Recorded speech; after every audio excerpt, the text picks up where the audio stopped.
Generally जब भी हम अपने फ्रेंड्स फैमिली को कोई इन्फॉर्मेशन शेयर करना होता है तो हम क्या करते हैं, उनको मैसेज भेजते हैं, उनको कॉल करते हैं। इससे हम इन्फॉर्मेशन उनको शेयर कर पाते हैं, उनसे बात करना होता है तो हम बात कर पाते हैं। लेकिन इसके पीछे की टेक्नोलॉजी कैसे काम करती है ये हमको नहीं पता।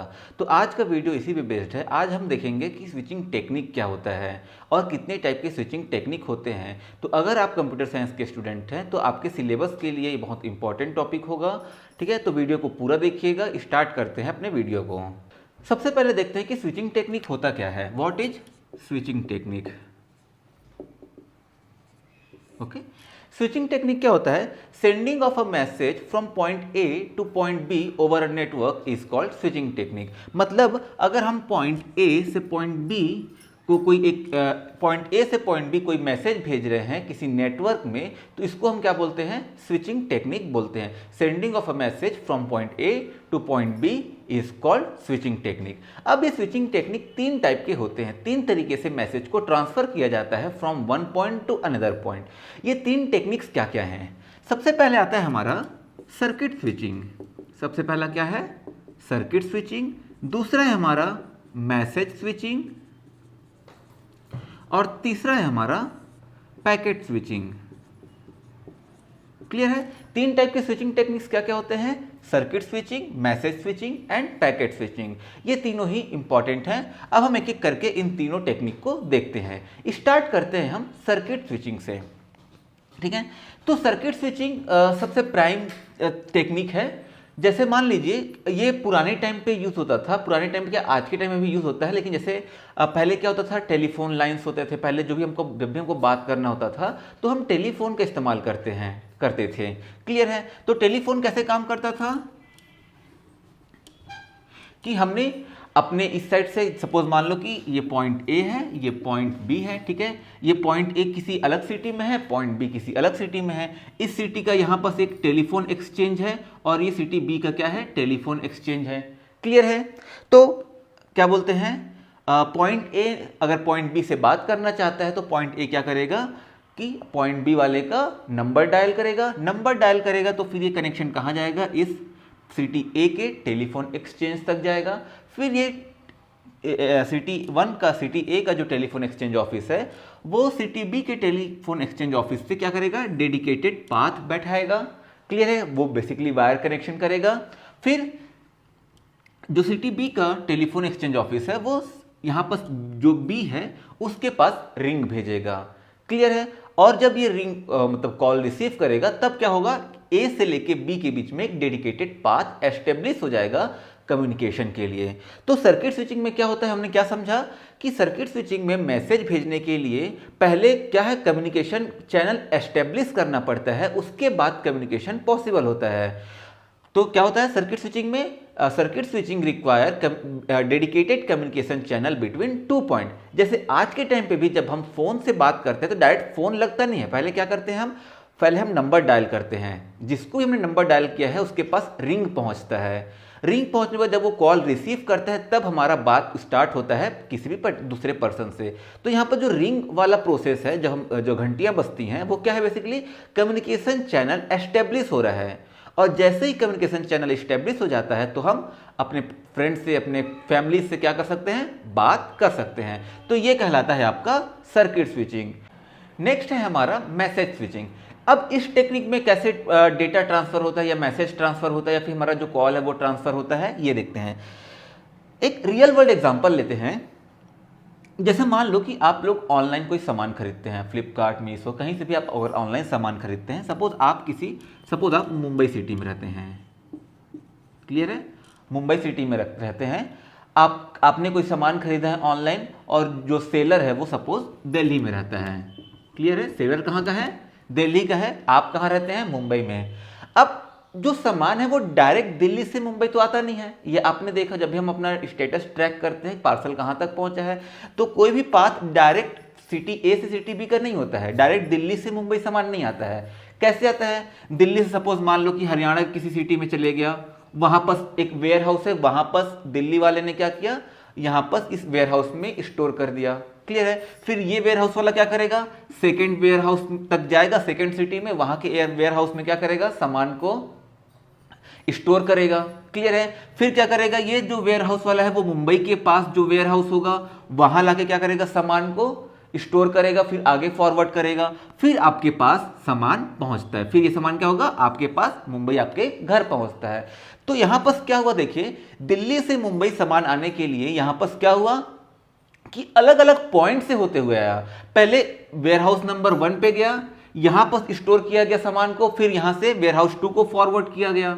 ठीक है, वेयर हाउस 2 में जब सामान आया यहां पर स्टोर किया गया सामान को, फिर वेयर हाउस 2 से वेयर हाउस 3 को फॉरवर्ड किया गया, फिर वेयर हाउस 3 से जो सामान है वो आपके पास डिलीवर हुआ। तो यहां पर बहुत सारे क्या है, चेक पॉइंट्स हैं। क्लियर है? ऐसे ही क्या मैसेज स्विचिंग काम करता है, ऐसे ही मैसेज स्विचिंग भी होता है। सपोज पॉइंट ए से पॉइंट बी आपको कोई मैसेज भेजना है। क्लियर है? तो मैसेज क्या होगा, यहां पर पॉइंट ए से सपोज यहां पर एक मैसेज पॉइंट बना गया है। ठीक है, सपोज यहां एक मैसेज पॉइंट है, यहां एक मैसेज पॉइंट है, यहां एक मैसेज पॉइंट है। क्लियर है? तो ए से जब मैसेज हमने सेंड किया तो वो मैसेज कहां आएगा, पहले पॉइंट ए पे आएगा। क्लियर है? ये पॉइंट ए क्या करेगा, मैसेज को स्टोर करेगा और पॉइंट बी को मैसेज फॉरवर्ड करेगा। क्लियर है? फिर पॉइंट बी जो ये सेकेंड पॉइंट है ये मैसेज को स्टोर करेगा, फिर थर्ड पॉइंट को क्या करेगा, मैसेज ट्रांसफर करेगा। फिर ये थर्ड पॉइंट क्या है, मैसेज को स्टोर करेगा और नेक्स्ट अपने पॉइंट को क्या करेगा, फॉरवर्ड करेगा। और फिर जहां यहां पर मैसेज पहुंच जाएगा फिर ये क्या करेगा, एट द एंड जो भी रिसीवर है उसको ये मैसेज ट्रांसफर कर देगा। तो यहां पर क्या प्रोसेस हुआ, स्टोर एंड फॉरवर्ड। यहां पर क्या, ये याद रखने का, स्टोर एंड फॉरवर्ड मतलब हर एक मैसेज पॉइंट, इसे सब क्या है, मैसेज पॉइंट है, अलग अलग मैसेज पॉइंट है। तो हर मैसेज पॉइंट क्या करता है, मैसेज को स्टोर करता है और आगे फॉरवर्ड करता है, मैसेज को स्टोर करता है और आगे फॉरवर्ड करता है। तो इस तरीके से जो मैसेज है वो पॉइंट ए से पॉइंट बी तक ट्रेवल करता है। क्लियर है? और यही कहलाता है कि आपका मैसेज स्विचिंग का टेक्निक। नेक्स्ट है हमारा पैकेट स्विचिंग। नेक्स्ट क्या है, पैकेट स्विचिंग। अब पैकेट स्विचिंग में क्या होता है, पैकेट स्विचिंग में बेसिकली क्या होता है, जो भी हम मैसेज भेजते हैं वो अलग अलग पैकेट्स में डिवाइड होता है और वो डिफरेंट रूट्स को फॉलो करके एक पॉइंट से दूसरे पॉइंट तक पहुंचते हैं। इसका पहले हम रियल वर्ल्ड एग्जांपल लेते हैं। सपोज कि आपको एक कमरे में मान लो 10 कंप्यूटर रखे हुए हैं, आप उसको 10 कंप्यूटर को आपको दूसरे कमरे में क्या करना है, शिफ्ट करना है। तो अगर आप एक इंडिविजुअल पर्सन है तो एक बार में आप 10 कंप्यूटर को तो ट्रांसफर कर नहीं सकते, वो आपके लिए थोड़ा टफ टास्क होगा। तो आप क्या करेंगे, एक एक करके शिफ्ट करेंगे एक कमरे से दूसरे कमरे में। सेम ऐसे ही क्या होता है, पैकेट स्विचिंग में होता है। अगर यहां पर कोई डेटा है, सपोज मान लो कि यहां पर 100 MB का कोई डेटा है आपके पास। क्लियर है? आप इसको ट्रांसफर करना चाहते हो पॉइंट ए से पॉइंट बी पे। तो ये 100 MB का डेटा क्या होगा, अलग अलग पैकेट्स में डिवाइड हो जाएंगे। सपोज मान लो कि 10-10 MB के ये 10 पैकेट में डिवाइड हो गए। क्लियर है? ये 10-10 MB के 10 पैकेट में डिवाइड हो गए। फिर ये क्या करेंगे, पॉइंट ए से पॉइंट बी ट्रेवल करेंगे। अब यहां पर ये अलग अलग रूट भी फॉलो कर सकते हैं। क्लियर है? या फिर एक ही रूट, जो भी बेस्ट रूट उस टाइम पे खाली होगा बिटवीन अ नेटवर्क, वो क्या करेगा, उस रूट को फॉलो करके एक पॉइंट से दूसरे पॉइंट तक जाएगा। एग्जांपल से समझते हैं इसको कि ये हमारा एक ए है, ये हमारा दूसरा पॉइंट है बी, जहां पर हम मैसेज भेजना चाहते हैं। अब ए से लेके बी तक मान लो कि मल्टीपल रूट्स हैं। सपोज ये एक डायरेक्ट रूट है। क्लियर है? सपोज इस तरीके से एक रूट है, ये एक रूट मिल गया। सपोज ए से बी के लिए एक ये रूट है, इस तरीके से एक रूट ये हो गया। सपोज मान लो ए से लेके बी तक के लिए यहां पर पहले सी हो गया, फिर यहां पर एक रूट हो गया।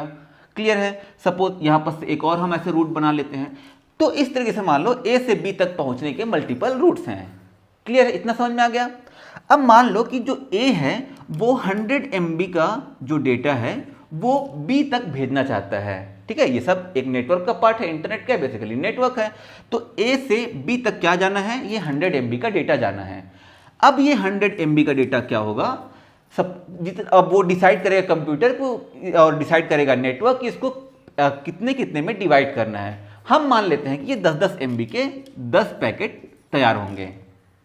क्लियर है? 10 MB के पैकेट्स तैयार हो गए ट्रेवल करने के लिए, लेकिन अभी डायरेक्ट ट्रेवल नहीं होंगे। अब सपोज यहां पर एक पैकेट है।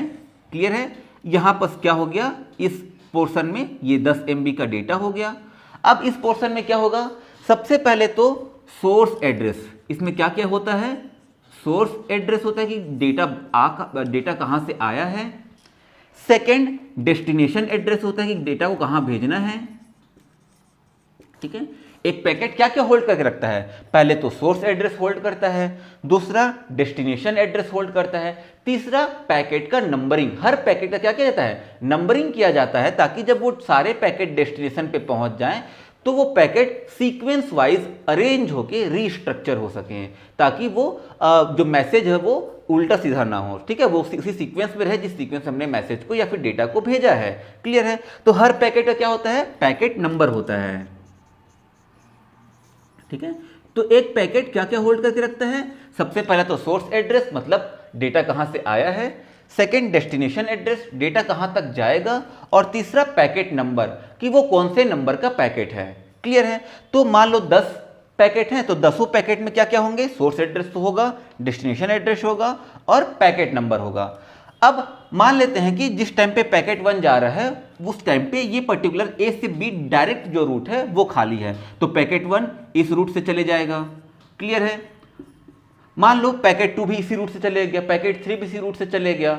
हो सकता है पैकेट 4 को भेजने के टाइम पे इस रूट पे ट्रैफिक ज्यादा हो गया, तो क्या करेगा, फिर बेस्ट रूट क्या है, तो सपोज मान लो कि बेस्ट रूट फिर ये वाला बेस्ट रूट हो गया, तो फिर पैकेट 4 इधर से चले जाएगा इस तरीके से। तो यहां पर क्या है कि कोई भी पैकेट कोई भी रूट फॉलो कर सकता है, किसी भी रूट से एक पॉइंट से दूसरे पॉइंट तक जा सकता है, ठीक है। ये डिपेंड करता है नेटवर्क के ट्रैफिक पे कि किस टाइम पे कौन सा रूट बेस्ट है एक पैकेट को एक पॉइंट से दूसरे पॉइंट में भेजने के लिए। जो भी रूट बेस्ट रहेगा उस रूट से क्या किया जाएगा, पैकेट को ट्रांसफर किया जाएगा। इस तरीके से करते करते 10 के 10 पैकेट कहाँ आएंगे, पॉइंट बी के पास आएंगे। अब पॉइंट बी के पास ये पैकेट्स पहुंचने के बाद क्या होगा, फिर डेस्टिनेशन एड्रेस को चेक किया जाएगा। उसके बाद इन पैकेट्स को नंबरिंग वाइज, जो पैकेट नंबर हमने बताया था कि हर पैकेट में क्या होता है, पैकेट नंबर होता है, तो अपने सीक्वेंस के अकॉर्डिंग वो पैकेट्स क्या होंगे, अरेंज होंगे, रीस्ट्रक्चर होंगे और फिर बी को मिलेंगे वो पैकेट। तो इस तरीके से पैकेट स्विचिंग काम करता है। तो आई होप आपको ये वीडियो पसंद आएगा। हमने तीनों टॉपिक कवर किया, सर्किट स्विचिंग, पैकेट स्विचिंग और मैसेज स्विचिंग। अगर आपको इस टॉपिक में कोई भी डाउट है तो आप कमेंट सेक्शन में पूछ सकते हैं। मिलते हैं नेक्स्ट वीडियो में, तब तक के लिए थैंक यू।